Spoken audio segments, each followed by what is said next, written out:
आना चाहिए? अरे कहां से आएगा? ये ममता दीदी आपका लिस्ट ही नहीं भेजती है, आपका बैंक अकाउंट नहीं भेजती है, मोदी जी कहां से भेजे? अब आप बताओ भाई, आपने तो उनको मुख्यमंत्री बनाया, कुछ बिगाड़ा है ममता दी का? आपने बिगाड़ा है? मगर वो आपके 6,000 रुपया रोक कर बैठ गई। चिंता मत करिए, भारतीय जनता पार्टी की सरकार बना दीजिए। पहली ही कैबिनेट में जो आपका 12,000 रुपया चला गया उसके समेत अगले साल का 6,000 रुपया, 18,000 रुपया आपके अकाउंट में ट्रांसफर करने का काम भारतीय जनता पार्टी। ये गरीब किसानों ने ममता दीदी आपका क्या बिगाड़ा है? क्यों उनका पैसा रोक कर बैठ गई हो? क्या आप ऐसा मानती हो कि 6,000 रुपया मिलेगा तो वो मोदी जी की प्रशंसा करेंगे? अरे ममता दीदी, वो तो आपको सिर्फ और सिर्फ घुसपैठ के मुद्दे पर हटाने वाले हैं। मेरी बात याद रखना, घुसपैठ के मुद्दे। मित्रों, ये बंगाल के अंदर माहौल ऐसा कर दिया कि जय श्री राम बोलना माने गुनाह है। अरे ममता दीदी, बंगाल में जय श्री राम नहीं बोलना जाएगा तो कहां पाकिस्तान में बोला जाएगा क्या? मुझे बताओ भाइयों, बताओ बहनों, जय श्री राम बोलना चाहिए या नहीं बोलना चाहिए? बोलना चाहिए या नहीं बोलना चाहिए? तो मेरे साथ दोनों हाथ उठाइए और गगनभेदी नारा लगाइए, जय श्री राम, जय श्री राम, जय जय श्री राम। अबे ममता दीदी को इससे अपना अपमान लगता है। क्यों ममता दीदी, आपको क्यों अपमान लगता है? पूरा देश और देश दुनिया भर में फैले हुए करोड़ों लोग हमारे आराध्य श्री राम को याद कर कर गौरव महसूस करते हैं, गौरव। मगर आपको तकलीफ होती है क्योंकि आपको तुष्टीकरण कर कर एक वर्ग विशेष के वोट चाहिए। क्यों भाई, इनके वोट नहीं है क्या? ये सभी तो जय श्री राम बोल रहे हैं। मैं आपको वादा कराता हूं, चुनाव समाप्त होते हुए ममता दीदी भी जय श्री राम बोलती हो जाएगी, आप चिंता मत करिए। मित्रों, ये समाज के अंदर, पूरे उत्तर बंगाल के अंदर भीषण गरीबी मैंने देखी। मैं कई बार आया हूं उत्तर बंगाल के अंदर, भीषण गरीबी देखी। मोदी जी ने एक योजना बनाई है, हर गरीब को, देश के 60 करोड़ गरीबों को, इनके घर में अगर कोई बीमार होता है तो 5 लाख तक का सारा खर्चा मोदी सरकार उठाती है। मुझे बताओ भैया, अच्छी योजना है या नहीं है? जरा बताओ, योजना अच्छी है या नहीं है?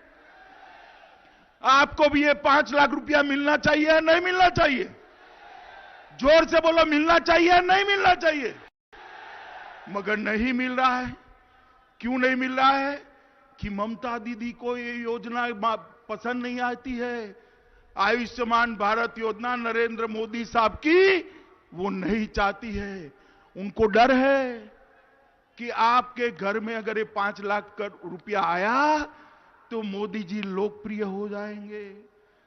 मगर आप चिंता मत करो, एक बार सरकार बना दो, मैं आपको गारंटी देता हूं, 1 सप्ताह के अंदर आयुष्मान भारत योजना बंगाल के हर गरीब को मिलती हो जाएगी। ममता दीदी, अब आप नहीं रोक सकती है गरीबों को उनकी सेवा करने से।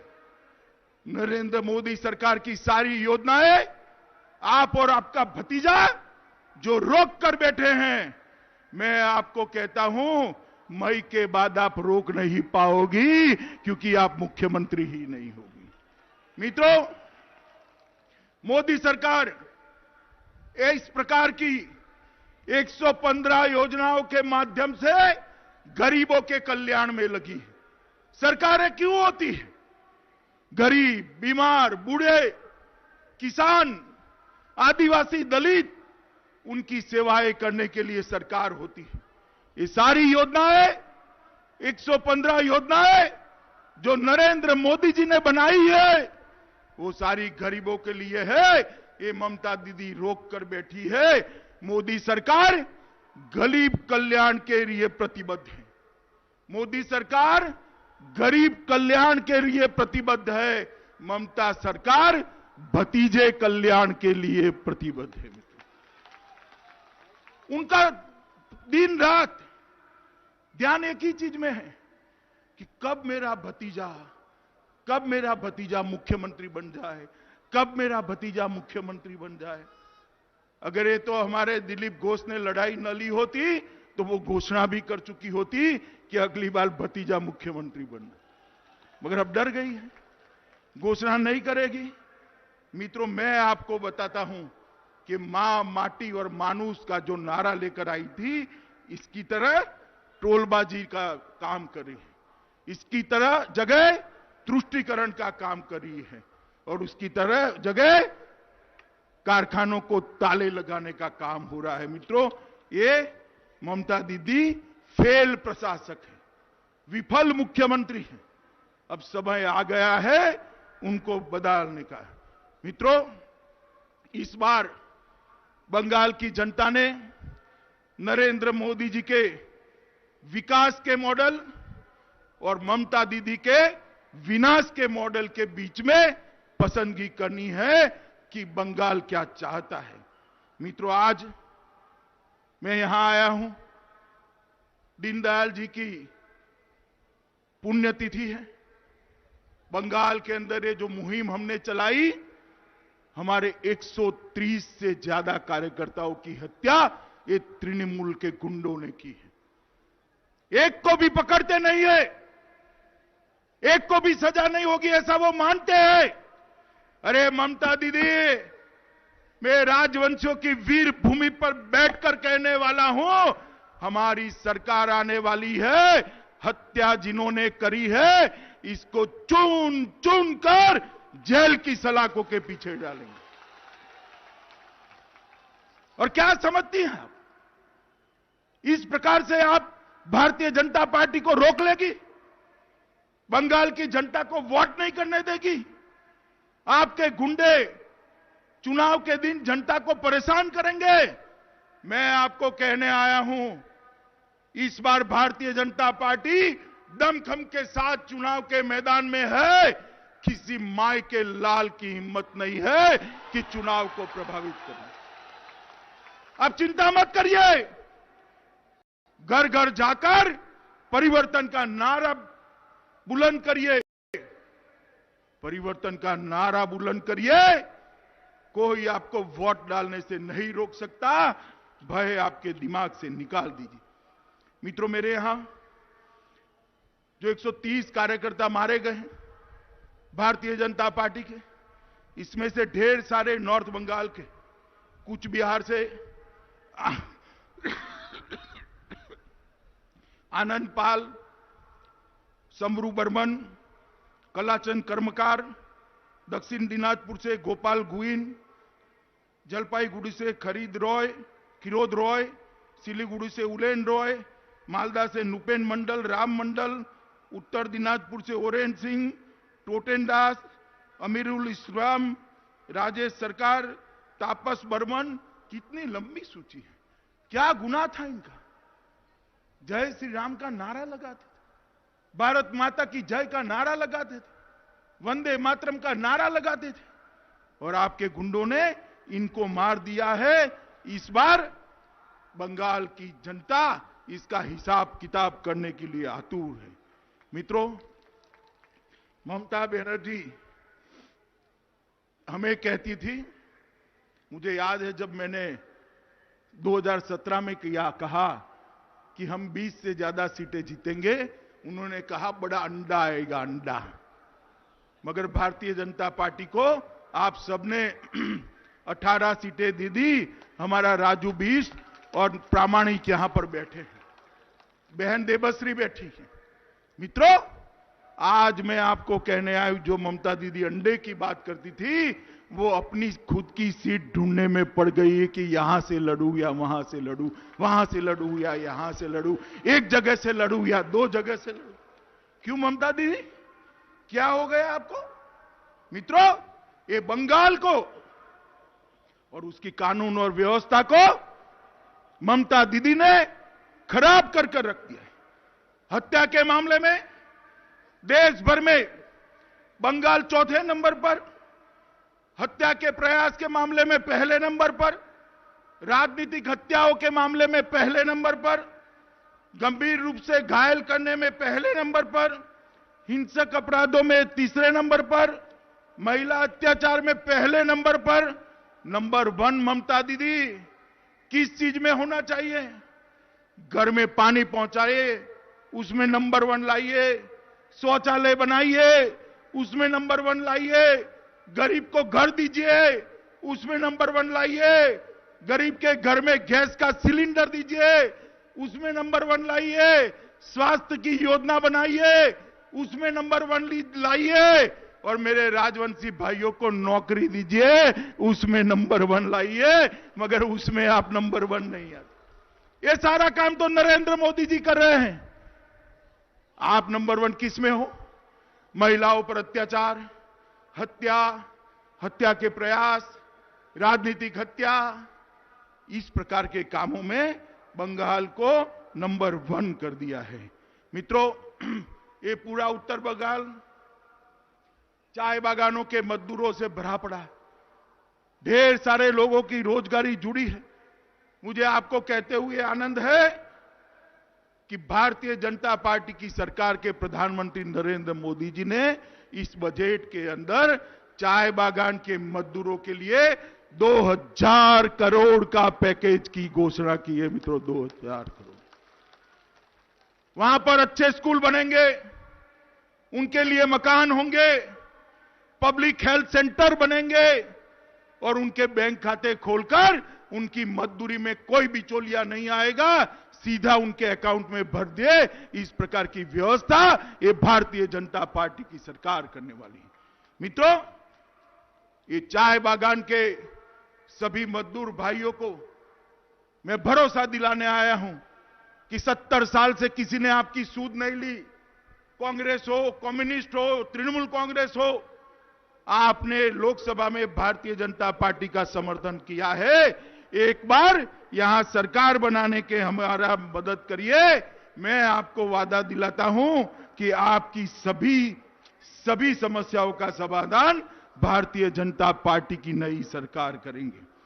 मित्रों, इस क्षेत्र के अंदर ढेर सारी टूरिज्म की संभावनाएं पड़ी हैं।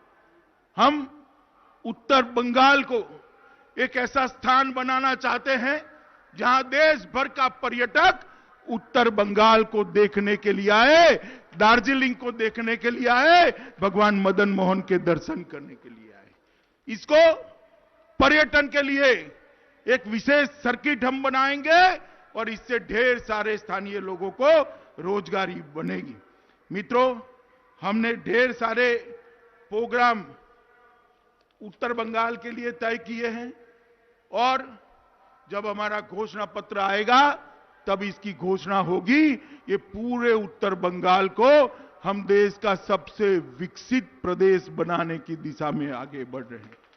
मित्रों, मोदी जी ने 5 साल के अंदर बंगाल के विकास के लिए 3,59,000 करोड़ रुपया भेजा है। 3,59,000 करोड़। कितना भेजा है? जोर से बोलो भाई, कितना? जोर से बोलो, ममता दीदी को सुनना चाहिए। आपके गांव में कुछ आया है क्या? आया है क्या? कहां गया? कहां गया? कहां गया? ये भाईपो के गुंडे सारा उठाकर ले गए। बंगाल की जनता पर ये 3.5 लाख करोड़ नहीं पहुंचा। ममता बनर्जी जी और उनके भतीजे के लोग ये टोलबाजी और करप्शन में पैसा खा गए हैं। मित्रों, एक ऐसी सरकार ला दीजिए जो मोदी जी पैसा भेजे वो आप तक पहुंचाए, ऐसी पारदर्शी सरकार लाइए। मित्रों, मुझे एक बात बताओ, भारत सरकार बंगाल को मदद करे वो अच्छा है या बुरा है? जोर से बोलो, अच्छा है या बुरा है? लेनी चाहिए या नहीं लेनी चाहिए? ये ममता ममता दीदी झगड़ती रहती है मोदी जी से, झगड़ा करती है। सुभाष बाबू के कार्यक्रम में भी झगड़ा कर दिया। भला सुभाष बाबू का कार्यक्रम था, उसमें तो आप राजनीति न करती, मगर ये झगड़ती रहती है। बंगाल का भला होगा इससे, बताओ भाई, होगा क्या? तो इस चुनाव में एक ऐसी सरकार बना दीजिए जो मोदी जी के साथ रहकर बंगाल का विकास करे। मित्रों, एक इंजन मोदी जी का, दूसरा इंजन बंगाल की भाजपा सरकार का, ये डबल इंजन बंगाल को बहुत आगे ले जाएंगे। एक ऐसी सरकार बनाई है जो नरेंद्र मोदी के कंधों से कंधा मिलाकर बंगाल को विकास के रास्ते पर आगे बढ़ाए। ऐसी सरकार न बनाइए जो हमेशा झगड़े करने में व्यस्त हो, हड़ताल करने में व्यस्त हो, घुसपैठियों को आने देने में व्यस्त हो। बंगाल के अंदर दुर्गा पूजा करनी है, कोर्ट में जाना पड़ेगा क्या? सरस्वती पूजन वसंत पंचमी के दिन करेंगे तो शिक्षकों को मार डालेंगे क्या? अरे ममता दीदी, ये नहीं चलेगा बंगाल में। ये हिंदुस्तान है, यहां दुर्गा पूजा भी होगी, रामनवमी भी बनाई जाएगी, सरस्वती पूजन भी होगी। इस प्रकार की सरकार को रहने नहीं देना चाहिए। मित्रों, आज मोदी जी के लिए इतना काम किया है। मित्रों, 1,40,00,000 लोगों के घर में शौचालय बनाए। सिर्फ बंगाल की बात करता हूं। 3,92,00,000 लोगों के जनधन अकाउंट खुले। 20 लाख से अधिक गरीबों का घर बनाया। मुद्रा योजना में 26,000 करोड़ से ज्यादा लोन दिया। मनरेगा में 1.5 करोड़ लोगों को रोजगारी दी। और इसके साथ साथ ढेर सारी चीजें, ईस्ट वेस्ट मेट्रो, इसके लिए 8,000 करोड़ दिया। राष्ट्रीय राजमार्ग 2900 किलोमीटर के बढ़ाए, जिसकी कॉस्ट 20,000 करोड़ से ज्यादा होती है। और इस बजट के अंदर भी ढेर सारी चीजें मोदी जी लेकर आए हैं। मित्रों, मैं आज आप सबके सामने बड़े मन से आया हूं कि कोच राजवंशी समाज, गोरखा समाज, मेरे ट्राइबल भाई सब मिलकर एक संकल्प करें कि इस बार परिवर्तन करना है। मैं आपके साथ सामने बोलूंगा, चलो पलटाई। आप भी जोर से बोलना, चलो पलटाई। बोलोगे क्या? बोलोगे? तो मेरे साथ बोलो, चलो पलटाई, चलो पलटाई, चलो पलटाई। मित्रों, जड़ के साथ मूल समेत ये तृणमूल कांग्रेस की सरकार को उखाकर फेंक दीजिए। 5 साल के अंदर हम सोनार बांग्ला बनाकर आपको देंगे। 5 साल के अंदर, 5 साल के अंदर बंगाल को घुसपैठियों से मुक्त कर देंगे। 5 साल के अंदर बंगाल को गुंडों से मुक्त कर देंगे।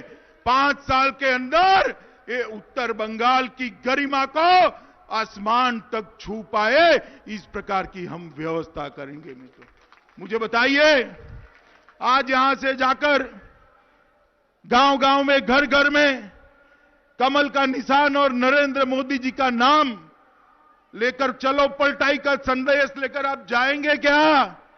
जोर से बोलो, जाएंगे क्या? ममता दीदी की सरकार को उखाड़ फेंकेंगे क्या? परिवर्तन रथ के माध्यम से परिवर्तन करेंगे क्या? तो मेरे साथ दोनों हाथ उठाइए और फिर से एक बार जय श्री राम का नारा लगाइए।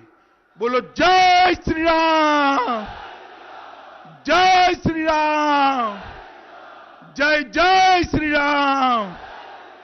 भारत माता की वंदे वंदे।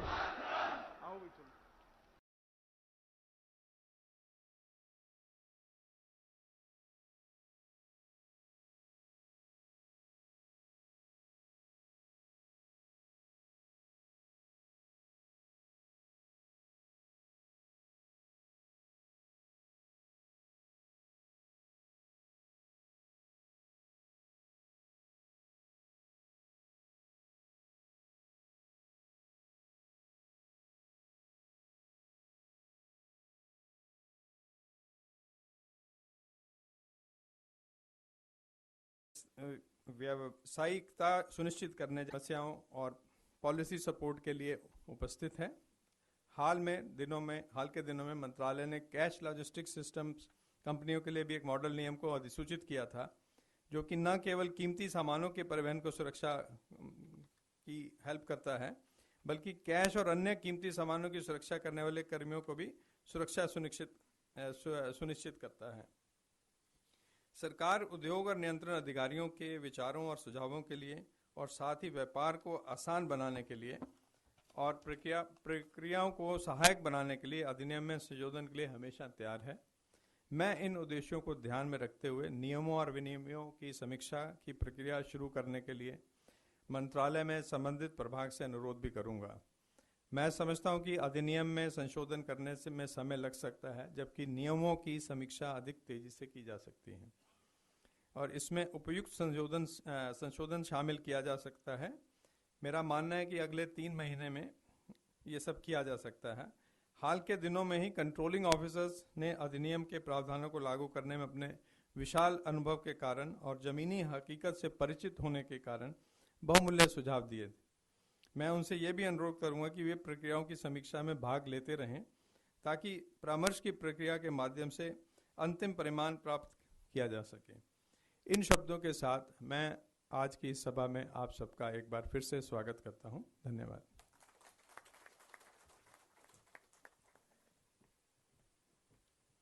बहुत बहुत धन्यवाद आदरणीय भल्ला सर। जैसा कि आप जानते हैं, भारत में लगभग 17,000 निजी सुरक्षा एजेंसियां हैं। इनमें से लाइसेंस की अनिवार्यता, इसके ज़रूरत की जागरूकता का अत्यंत अभाव है। करीब 60% एजेंसियां बिना लाइसेंस के काम कर रही हैं। आज के इस शुभ अवसर पर मीडिया कैंपेन जागरूकता अभियान की शुभ शुरुआत की जा रही है। आपको जानकारी देना चाहूँगी कि अभी प्रिंट मीडिया के लिए कैंपेन की लॉन्चिंग हो रही है। मीडिया के अन्य माध्यमों हेतु हम अगले चरणों में लॉन्चिंग करेंगे। प्रिंट मीडिया जागरूकता अभियान का शुभारंभ करने हेतु मैं बहुत विनम्रतापूर्वक माननीय श्री जी किशन रेड्डी जी, माननीय गृह राज्य मंत्री जी से अनुरोध करूंगी, आप बटन दबाकर इस कैंपेन का शुभारंभ करें।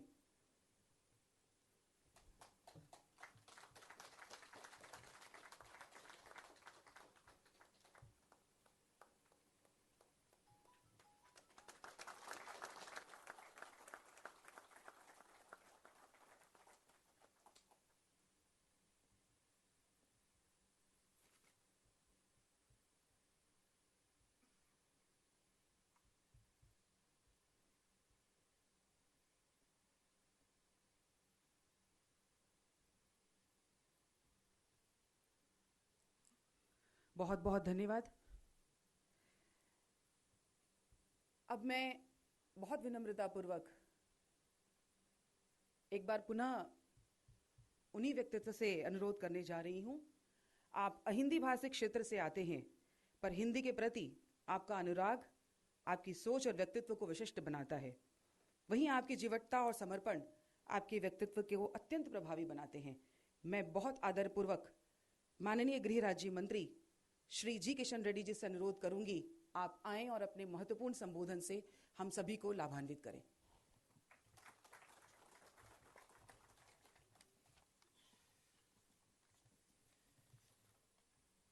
माननीय गृह मंत्री आदरणीय अमित शाह जी, गृह सचिव आदरणीय ए.के. बल्ला जी, डॉक्टर नीता जी, श्री विवेक भारद्वाज जी, राज्यों से आए हुए सभी पुलिस अधिकारीगण और प्राइवेट सिक्योरिटी इंडस्ट्रीज के प्रतिनिधि बंधु, सज्जनों, भाइयों और बहनों, देश के प्रधान सेवक,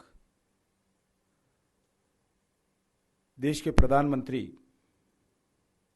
देश के चौकीदार आदरणीय नरेंद्र मोदी जी के नेतृत्व में हमारा सरकार सुशासन के लिए प्रतिबद्ध है। डिजिटल इंडिया के तहत पारदर्शी तथा कुशल प्रशासन की दिशा में मोदी सरकार बहुत सारे कदम उठाए गए हैं। आज यहाँ जो निजी सुरक्षा एजेंसियों की नए licensing and renewal of existing licenses हेतु ऑनलाइन एप्लीकेशन सुविधा प्रदान का जा रहे हैं, वहाँ ईजी ऑफ लिविंग इम्प्रूवमेंट करने के लिए दिशा में महत्वपूर्ण आज एक पोर्टल आदरणीय गृह मंत्री अमित शाह जी के कार्यक्रमों से उद्घाटन होने वाला है। प्राइवेट सिक्योरिटी एजेंसीज एक्ट 2005 में आए थे, 13 साल हो गया, मगर इस एक्ट के द्वारा अन्य नियंत्रितकारी प्रावधानों को एनफोर्समेंट अभी भी नहीं हुआ है। ये हमारे लिए एक चुनौती है। लाइसेंसिंग अथॉरिटी हर राज्य और यूटी प्रदेश में अलग अलग तरीका है। केंद्र सरकार भी महत्वपूर्ण भूमिका निभाते हैं।